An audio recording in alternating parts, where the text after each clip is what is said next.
What's up, guys? I have a couple battles for you today. It's going to be split up into 3 parts because I had a bunch of battles with my best friend Rocco last night, and we did all best of 3s, and I used 2 of the teams that I'm really considering using competitively and bringing to tournaments and building around in the 2016 season. And my favorite team thus far is the After You Lopunny team, with the Min Speed Kyogre with the Trick Room Cresselia. It just works so well. It has so much synergy with the Trick Room. The Firethorn can take advantage of it, the Kyogre can take advantage of it. Obviously, the Cresselia takes advantage of it, and I have 3 fast mons on my team, be it the Gengar, the Lopunny, and the Xerneas. Rocco is also sporting a team of Primal Groudon, as well as Thundurus Incarnate, his own Gengar for the Will-O-Wisp, and just throwing out shenanigans there as well, and I have to watch out for the taunt, his Mega Kangaskhan, Mega Rayquaza, and the Greninja. Now, the only thing I don't agree with his team is that he has a Mega Rayquaza on his team, so once you do see the Rayquaza, you can basically discount the fact that he will not have the Kangaskhan in the back. And one of the huge parts about not having Kangaskhan on your team, or at least bringing it in-game, it just won't have that fake-out support, so you won't really be able to get off, like, eruptions with your Groudon without having at least some type of damage taken on that turn. Anyway, we're gonna hop right into this, because we're doing a best-of-3 right here. Now, when I was looking at his team, I kind of felt like the first game he was going to safely lead with his Kangaskhan. I mean, it's a really safe lead. I mean, you get the fake-out support, you can pretty much set up with your other Mon. So I anticipate the Kangaskhan lead, but he does not bring the Kangaskhan. He actually brings the Rayquaza in the front, so I could discount the fact that he does have the Kangaskhan right here. So pretty much what I do is I just go for the safe fake out into the Rayquaza right there, because I didn't want to take a Dragon Ascent with either one of my Pokemon. I knew the Greninja really couldn't do anything to either one of my Pokemon. I have a Focus Sash on my Gengar, so I pretty much just go for the smart play. I go for the fake out into the Rayquaza so it can't do anything this turn, and then I go for the Sludge Bomb into the Greninja, because the Greninja actually is very, very annoying for my entire team. It can get off a lot of damage, and I just pretty much try to get rid of it, you know, right away. And the Rayquaza is usually opt for the Life Orb, so Greninja obviously isn't Life Orb right here, so it's probably like Expert Belt or like Focus Sash. But my Lopunny is extremely fast, so I'm able to outspeed the Greninja on this turn, and I do just get rid of it. And, you know, if the Gengar, or at least his Gengar, wanted to go for a Will-O-Wisp into my Lopunny, that's perfectly fine, but I end up winning the speed tie right there, and they get a taunt on his Gengar, and he went for a Destiny Bond, which was really interesting to see. I don't really see that on regular Gengars all too much. Right here, I needed to save my Lopunny for a late game fake out so the Cresselia could set up, but I do switch into my Cresselia right here, expecting my Gengar to go down this turn, so that I can switch into my Lopunny again and then set up the Trick Room. But as you see right here, he goes for the Dragon Ascent onto the Cresselia slot, which was previously the Lopunny, which is, you know, exactly what I anticipated him to do. But I didn't anticipate it for it to do as much damage as it actually had done. His Gengar can only attack, so it attacks my Gengar. He wins the speed tie, gets rid of the Gengar, which I was expecting, but I went for a Will-O-Wisp onto the Rayquaza, which would have helped in the long run, because if you see right here, this Dragon Ascent absolutely decimates my Cresselia. You know, it was a crit. It was a crit. I actually EV'd my Cresselia to survive at least 1 Dragon Ascent. No, actually, I believe I EV'd it to survive 3 Dragon Ascents, barring crits with my Citrus Berry support. But I do proc the Citrus Berry right there, but I am KO range for either another Dragon Ascent or a Shadow Ball. So right here, what he needed to do was, he needed to double target down my Cresselia in order for him to win, because I knew if there was one Pokemon that was going to attack my Cresselia, it was going to be the Gengar with a Shadow Ball. So I anticipated that correctly, and he does target down my Lopunny, which is beautiful, because now what I do is, I get a free switch into my Kyogre under the Trick Room, and his Rayquaza is at -2 special defense. Now a Water Spout will definitely KO the Rayquaza, regardless whether or not it resists it. And Scrappy Lopunny just is so supportive, because I can get those fake outs on the ghosts and actually potentially take out the Aegislash in 2 hits, barring like a King's Shield attack drop. But I'm going to throw in my Shamoo right here. He is going to go through Primal Reversion, and it's pretty much game at this point. I mean, I knew he had the Groudon in the back, so I was anticipating like a Groudon switch in onto the Rayquaza slot so he can debuff his Rayquaza, but he doesn't do that, and I was very surprised. That's why I went for a skill swap onto my Primal Kyogre right there. So if he switched in his Groudon, I still skill swap my Kyogre, so my range still goes up. And I'm just going to get a Water Spout off, and it's going to take out both his Gengar and his Rayquaza, and you just see how much damage it does to the Rayquaza right there.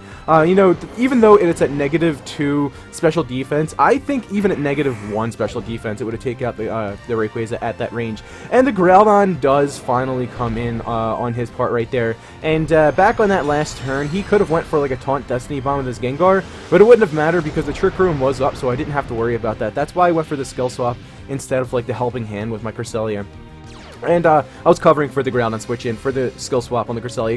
Trick Room Skill Swap Cresselia is just so overpowering in this metagame, in this format at least, and you just see it right here. It's just so incredible, and you can just basically Skill Swap like Pure Power away from Mawwiles, and you can Skill Swap Parental Bonds from Kangaskhan's, and Skill Swap like a Delta Stream or another Primal Weather, and then switch out your Cresselia, and then there's no Weather.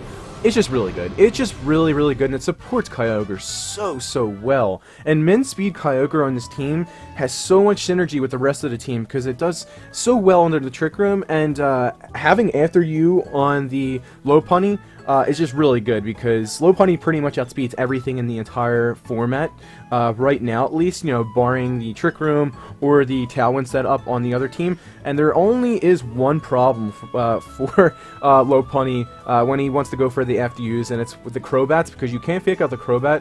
You can't flinch the Crobat. It'll probably set up a Tailwind or go for a Super Fang onto the Kyogre, and it's just a huge problem. It's really a huge problem, but I haven't really faced that thus far. I know I'm going to be facing that in a lot of tournaments, so I'm going to have to try to build around that and try to lead properly when I do see a Crobat on the other team. But that's going to be it for Game 1. We're going to go into Game 2 in just 1 second. Stay tuned. Alright guys, we are back for Game 2 against Rocco. And now in Game 2, he didn't lead with the Kangaskhan. He actually didn't even bring the Kangaskhan in Game 1, so I kind of figured he would bring the Kangaskhan now in this match so he can get Fake Out support as well as support for his Groudon. And I was anticipating the Thundurus to come as well, because the Thundurus is very, very disruptive to my Cresselia. So I believe what I do in this, I think I lead with my Cresselia and my Kyogre, because having a Min Speed Kyogre, even if he leads with the Groudon, in which he actually does, I will get the Weather last, in which I will actually have my Primordial Sea instead of him having his Desolate Land on the field. So that's actually that's one of the other reasons why I really love Min Speed Kyogre. You can invest that bulk. You're still incredibly powerful. You outspeed everything in the Trick Room, or at least, you know, majority of the things and majority of the legends. A lot of them are base 90s. Unless they're Min Speed, they're not going to outspeed you. And you can get up the Weather last, in which it'll actually stay on the field. In which, what happens right here? So I do not lead the Cresselia. I end up leading my After You combination right here. So I believe what I do right here is I go for the safe Fake Out into the Thundurus. Now he actually makes a very, very good play. He knows I'm going to go for the Fake Out onto the Thundurus, because I don't want to get any Thunderbolts onto my Kyogre or Swaggers on the Kyogre. I was actually worrying more so for a Swagger instead of a Thunderbolt in the Kyogre. I knew I would be able to take 3 Thunderbolts from a max special attack Thundurus. So I go for the Fake Out on the Thundurus right here, and I go for the Water Spout. Safest play right there. Even if the Kyogre got like a Precipice Blades, it was still going down right there. So he smartly enough switches out the Groudon so he can reset the Weather, and the Thundurus goes down right here, which is really good for him, and that's exactly what he was playing for, so he can get a free switch into his Groudon and reset the Weather. Now he has offensive pressure with the Greninja and the Groudon right here, but the Greninja unfortunately isn't faster than my Lopunny, so I'm sacking my Lopunny right here. I'm going to bring out my Kyogre because I kind of figured he was going to go for the Precipice Blades, and I'm going to take out his Greninja. That was the safest play on my part. I could have went for like a low kick onto the Groudon in case he went for an Eruption, but I honestly wanted the Lopunny to go down right here, and I knew I could survive a Eruption from the Groudon with my Cresselia, and then proc the Citrus Berry. So I wasn't really worrying about that. And my Lopunny doesn't go down right here, and I'm like, okay, that's actually pretty good. I'm going to switch out my Lopunny so I can save it for late game Fake Out support for my Xerneas, so I can set up a Geomancy and then go ahead to sweep. So right here, in case he wanted to go for like a fire type attack on my Cresselia in order to get rid of it, because I believe an Overheat in the Sun would take out my Cresselia. I think it actually would. So I switch in, try to reset the weather right here. But I believe he just goes for a safe Precipice Blades. Now I switched out. I thought he was going to go for a fake out onto my Cresselia, so I switched in my Kyogre. But he actually goes for a fake out onto the Kyogre, which is really smart on his part. You know, just take care of the Lopunny, I guess, so I can't get off any attack or low kick into the Kangaskhan. Honestly thought he was going to go for that play, like a fake out into the Cresselia, so I was like, I don't even know what I should do. So instead of going for the Trick Room, I went for the skill swap onto the Kangaskhan, which in the long run actually does work.